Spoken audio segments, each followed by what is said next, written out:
How to kill weeds before planting vegetables.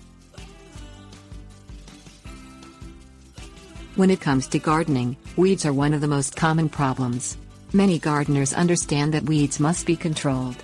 What some gardeners do not realize is that removing weeds after planting your vegetables is not always enough. You must kill and remove any existing weeds before planting your vegetables to ensure that weeds do not threaten your vegetable seedlings as they grow. Things you will need: small trowel, garden tiller or push plow, trifloral and herbicide, vegetable seeds and seedlings, organic mulch. Pull large weeds by hand or dig them up by the roots with a small trowel.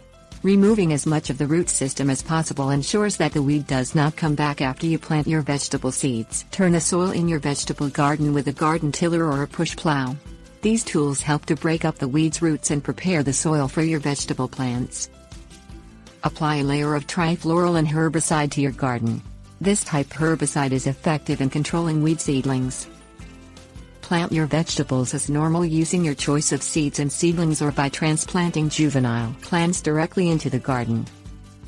Maintain weed control by applying a layer of organic mulch on the surface of the soil around your vegetable plants. Organic mulches, such as manure, bark and grass clippings, suppress weed growth and increase moisture retention.